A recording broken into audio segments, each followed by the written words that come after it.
Nataka kuwashukuru viongozi wote. Leo ilikuwa ni siku ya furaha na mimi sikuwa na dukuduku ya kwamba itaenda vingine. Nilikuwa na amini Mungu, naamini viongozi wangu, naamini idara ya usalama na naamini watu wetu.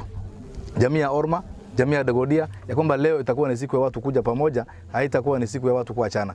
Kwa hivyo tumeongelea mengi na tumesema tumeagree ya kwamba ile pole ambayo ilikuwa imeleta tashwishi kati ya jamii hizi mbili, inshallah kwa uwezo Mwenyezi Mungu tarehe 15 siku ya Jumamosi wataweza kukutana pamoja, wawamalize katika nafasi yao, katika venue ambao wao wenyewe watakuwa wameelewania.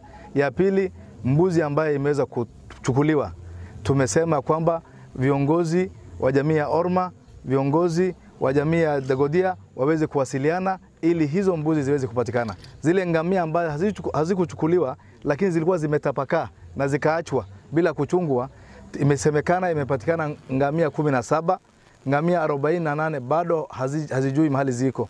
Kwa hivyo tumeelewana viongozi wa jamii hizi mbili wataweza kukaa pamoja ili waweze kuleta ngamia hizo inshallah kwa uwezo wa Mwenyezi Mungu na kupitia jitihada yao.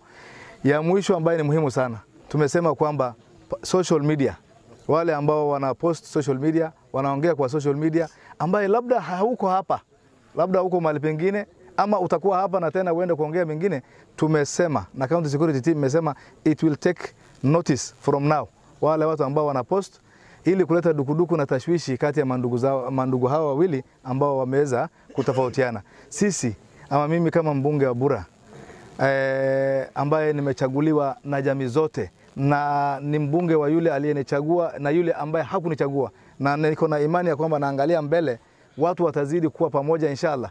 Na waambia mambo ya Bura constituency tuachie watu wa Bura constituency, na kama unakuja kutoka mahali pengine, kuja ukiwa na nia njema kama hawa viongozi ambao wamekuja kutusaidia pamoja, lakini usikuje ukiwa na nia kutofautisha watu, ukiwa na nia kuleta shida. Hiyo hatuwezi kubali ndani ya Bura constituency. Tuko na ward 5 kuanzia ya Herimani, Chewele, Sala, Madogo na Bangal. Hiyo ni ward 5 ya Bura constituency. Tunasema amani idumu, amani idumu inshallah kwa uwezo wa Mwenyezi Mungu.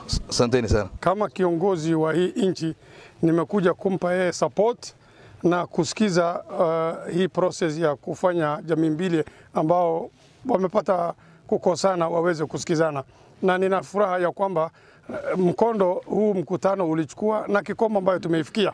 Nimefurahi sana na nafurahi namna viongozi wa kutoka sehemu tofauti wa kutoka Wajir wa hapa na pia vitengo vya usalama namna wamechukulia mkutano, wameweza kuleta bila uhasama watu ambao walikuwa na shaka.